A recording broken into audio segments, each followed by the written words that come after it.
Hello, we're live. Hello, and welcome to this week's Content Tea Party. We are very much in summer mode this week, and as a lot of you are probably already on holiday, I'll be going on holiday next week. Um, and there is a lot of news to share this week, especially about social media, the kind of news that you don't get to share very often, actually, because it's quite big news. So, we're going to talk today about Instagram's new feature, and we're also going to talk about something I discussed today actually with one of my clients, which is writer's block. And if you've ever had this before, confusion about what to post and what to write, today I'm going to give you some tips about how to handle it when that happens. So let's dive right in with the news. Welcome also if you're watching the replay, and here we are. So, the new feature in Instagram is really, really quite something. This week, Instagram, on the 5th to be precise, has released something called Reels. So, Instagram has something called Instagram Reels. I have updated my app and it's already available on my app, which makes me think that it's probably available on all of yours because usually my part of the world is actually one of the last ones to get the update. So I think this has gone already blanket. It's a really exciting new feature. It is a feature that's going to take us a little bit closer to TikTok. Again, TikTok is still being talked about this week.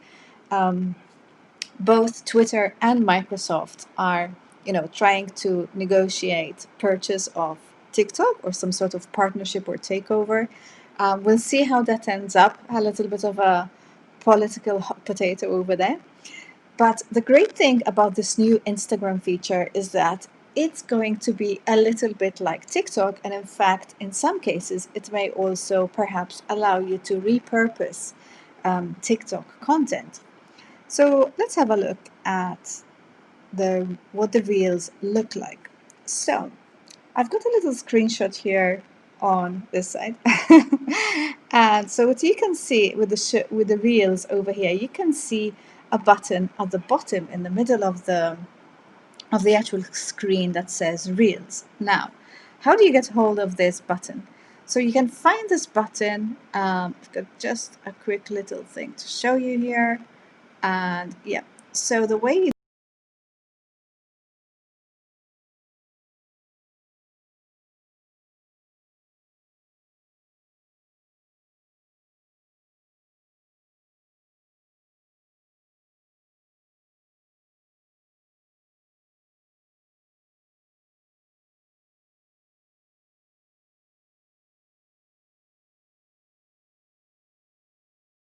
you can also, have all these effects and all these new things.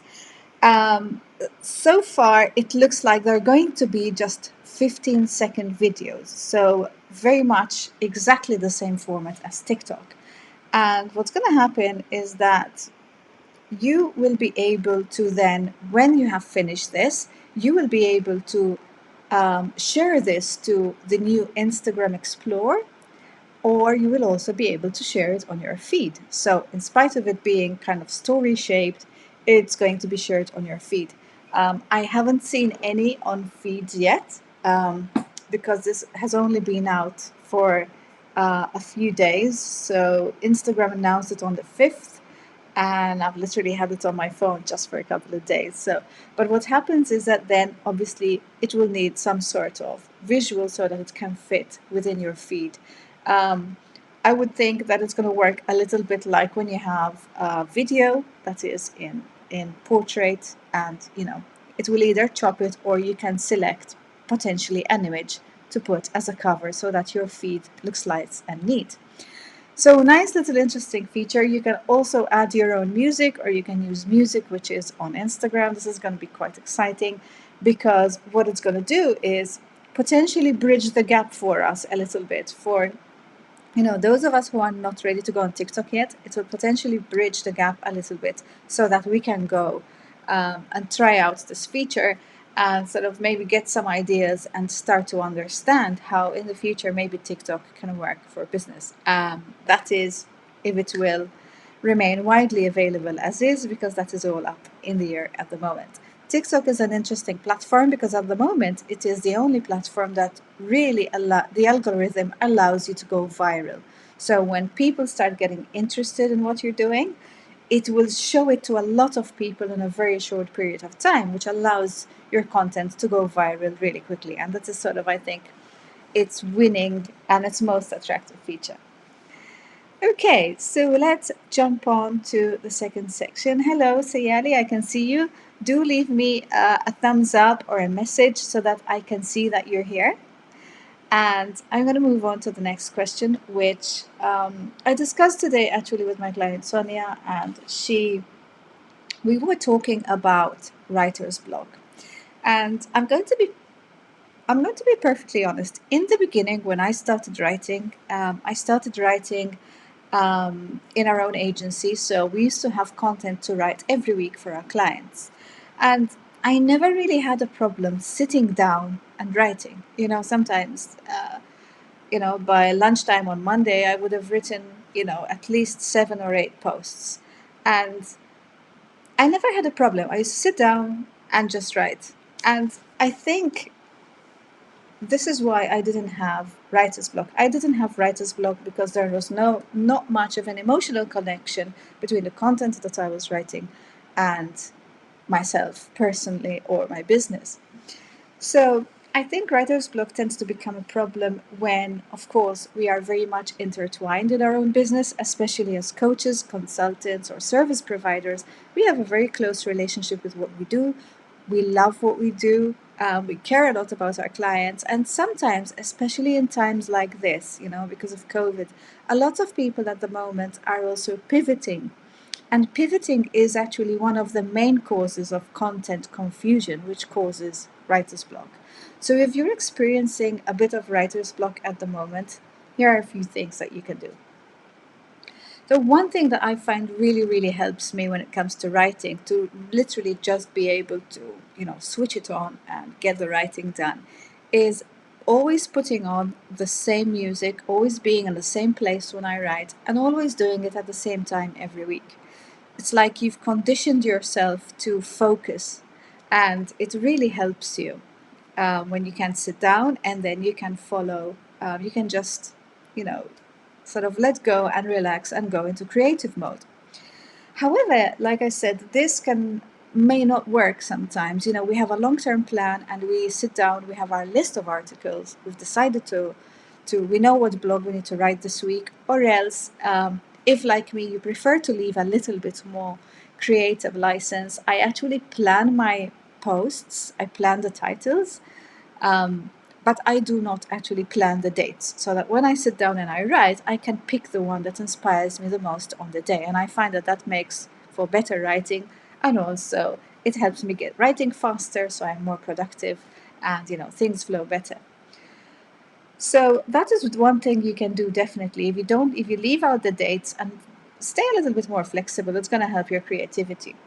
But if you're still feeling stuck, one of the things you can do is you can do it the other way around. So sometimes we are talking about, sometimes we feel this writer's block because we are maybe know our clients and our clients are shifting, maybe our business is shifting, and we don't feel so inspired by the content we planned to do. Maybe you have a 3-month plan or a 6-month plan, or like me, do a 12-month plan.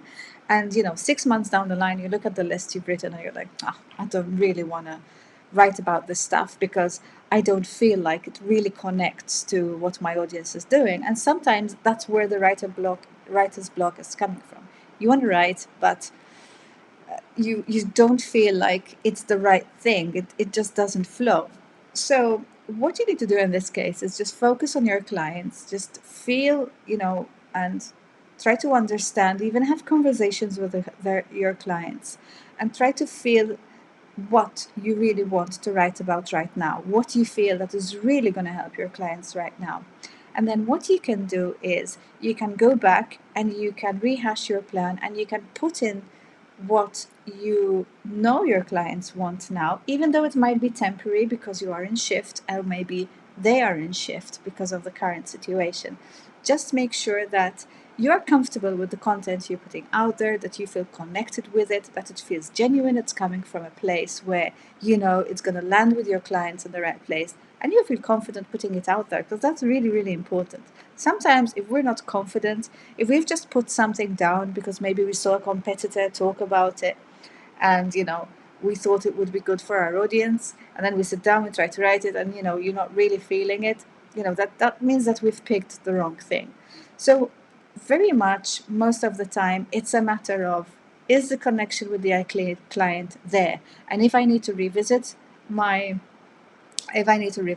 plan, that's great. Sometimes you just need to temporarily switch the medium. Maybe you are naturally a better speaker than you are a writer, and it just flows when you speak. So one thing you can do is you can try going live on Facebook, or you can do a recording if you're not happy to go live and have people talk to you on live. So, and then go away and write the blog post after you have done the live. So you can maybe have it transcribed, or you can literally watch it yourself, or work on your notes. Maybe you've scripted your live or your video, and you can use those as the backbone of your article or your blog post. So all of these things are going to help you get unstuck. Just feel like when you feel stuck, it's probably something that is internal, or some limitation that you've given yourself. So try to remove your limitations for a bit. Try to be a little bit more flexible. And you feel that once you're in the right place and you've reconnected with why you're blogging, who you're blogging for, and what you want to be blogging about, then it will flow again. Of course, there is also the whole other side of SEOing and adding keywords, but that is something you can actually worry about after you have done the writing. Of course, when we do a long-term plan, we would normally think of the keywords at an earlier stage, but when you have writer's block, it does not matter. What matters is that you get into flow again, and it's perfectly fine to put keywords later, as long as you know that there is an audience out there for your content. And there is, because you are in touch with your clients, they need it. So feel confident to write about it and go and reconnect with, with the way you want to do it. Reconnect with the way you want to write. And you will find that people actually come to you a lot more that way. And the keywords can be added later. It's perfectly fine. I have actually recently really niched down in my writing. I have focused very specifically for the last couple of months on blogging for coaches, because I work with a lot of coaches and it feels really authentic to me. And then I end up sometimes helping them with things that sort of spill over from the blog. Obviously things I'm competent in, like, web design and social media and things like that. And what tends to happen is that Google is actually really loving that. And, some of these posts have ranked much faster than my posts usually rank. So it definitely works for Google as well. You don't need to worry. Just make sure you can reconnect with yourself and reconnect with what you want to do.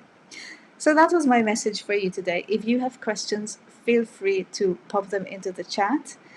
Thank you very much for joining me today. I can see Sayali has joined me, and I know it's summer and everyone's out and about. I'll probably be out and about myself for the live next week. Let's hope I have good Wi-Fi, because I'm going to be on holiday. And in the meantime, as usual, if you want, feel free to join my Facebook group and ask me questions in there, or pop them underneath this video, and I will be very happy to get back to you. Do tag me, because I had a couple of people get back in touch with me saying, oh, you've missed my questions. And usually I miss questions because you cannot tag me, or something has gone wrong with the tagging. So always make sure that you tag me so that I get a notification and I can go check it out. And if I miss the first one, go ahead and do a second one, because I do get a lot of notifications on Facebook and social media. Excellent. I really hope you have found this really useful, and I look forward to chatting to you again next week. And in the meantime, I really hope you don't get writer's block and you get playing with this amazing new Instagram Reels. I certainly will be, so you'll be seeing my Reels real soon. Excellent. Have a good evening, or afternoon, or morning, wherever you are, and I will see you next week.